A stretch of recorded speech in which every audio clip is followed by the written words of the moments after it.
Portugal vai pagar pelo menos mais 25% pelas fragatas italianas do que pagará a Marinha italiana por embarcações semelhantes. Em 2024, Itália comprou 2 navios por 750 milhões de euros cada.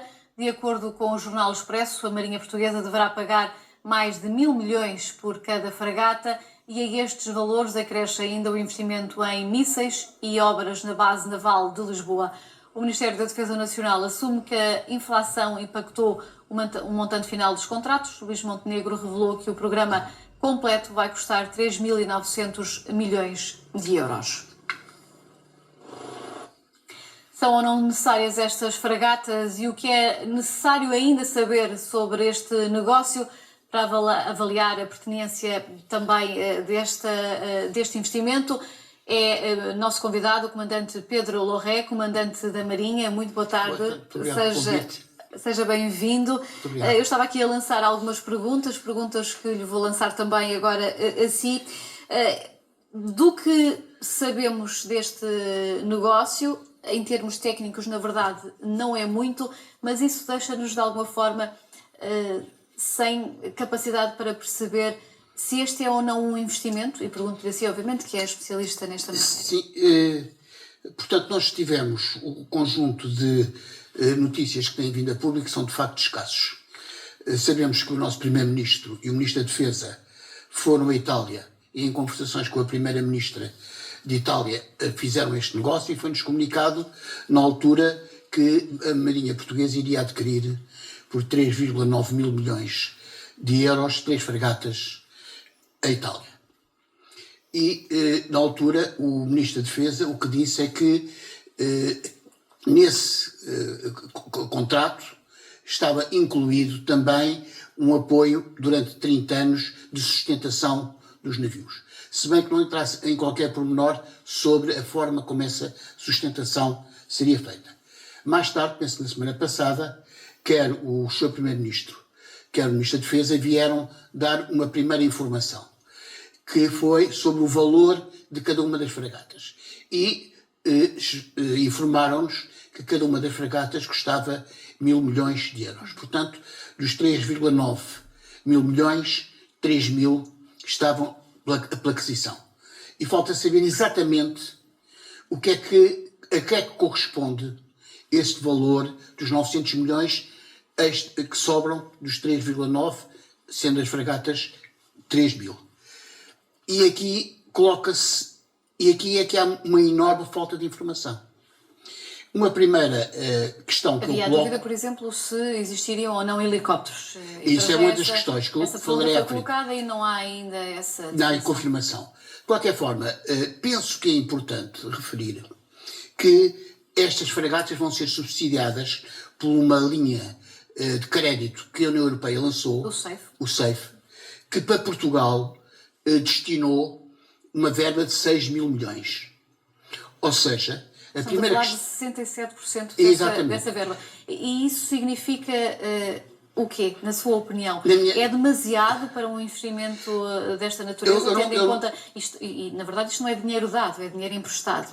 Exatamente. Ainda que a linha de crédito SAFE seja aparentemente em boas condições, aqui o que nota, não há esclarecimento sobre este desequilíbrio de investimento. Ou seja, 2/3 da verba deste empréstimo extraordinário que a União Europeia fez, 2/3 vão para comprar 3 fragatas. Mas esperaria que fosse uma verba dividida entre as Forças Armadas? Eu penso que, sendo essa uma verba para a renovação das Forças Armadas, teria que haver mais algum equilíbrio nessa distribuição de verbas. Portanto, aqui há uma primeira questão que eu penso que é legítimo ser colocada. Mas sendo Portugal esta imensa dimensão marítima, pode justificar-se?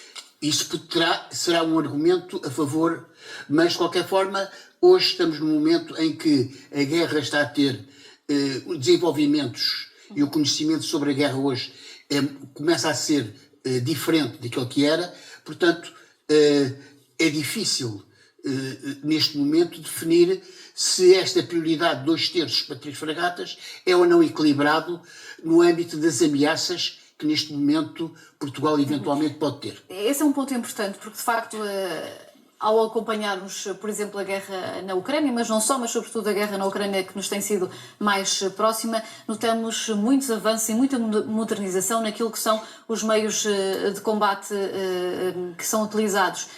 De alguma forma teme que possamos estar a comprar material que rapidamente passa a obsoleto? Pois, isso é um problema. Qualquer material hoje tem uma evolução muito rápida, sobretudo estes navios.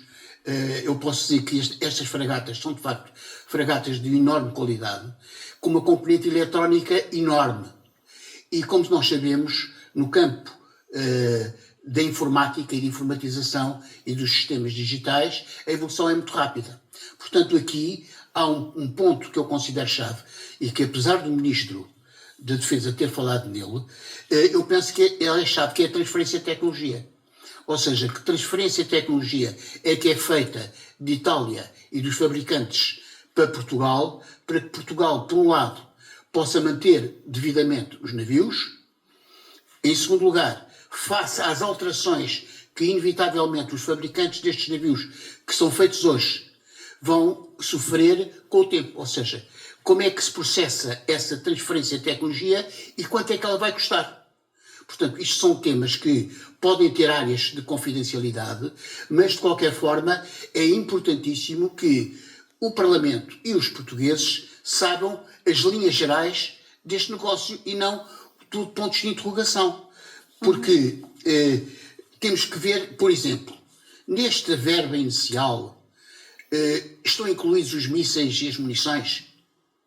Ou seja, esta verba dos 3 mil para as 3 fragatas, ela já vem com munições e mísseis? Ponto de interrogação. E se vierem, há verba para depois fazer estoques em terra, as chamadas reservas de guerra? Outro ponto de interrogação. Isto são pontos absolutamente essenciais para garantir que temos navios operacionais. E repare, o know-how que temos, o conhecimento que os nossos militares já têm, podem ser aplicados nestas fragatas, ou será necessário também aplicar uma verba para formação de profissionais para operar estas fragatas? E essa verba deveria também estar incluída? Deve estar aqui. Portanto, quando se fala em transferência de tecnologia, também se tem que estar a falar em informação, tem que estar a falar em manuais, tem que estar a falar em bancos de ensaio para reparação, porque repare uma coisa, estes navios têm uma complexidade tal que eu não vejo muitas empresas em Portugal com uma complexidade tecnológica. Não há muitas empresas em Portugal que tenham a complexidade tecnológica e como tem uma fragata destas. Pode ser difícil atualizar estes equipamentos se não evoluirmos tecnologicamente, é isso? Evidente. E a reparação desses... Eu ponho problemas, como é que Portugal, como é que a Marinha Portuguesa, mesmo que o arsenal do Alfeite sofra algumas renovações e atualizações, vai ter muita dificuldade em reparar ao nível do componente. O nosso tempo chegou ao fim, mas uma pergunta muito rápida. Parece-lhe excessivo 3 fragatas a este valor? Não, 3 fragatas não é excessivo. O que eu ponho em dúvida é o equilíbrio entre estas 3 fragatas no âmbito geral da defesa nacional. Muito obrigada pela sua presença e análise.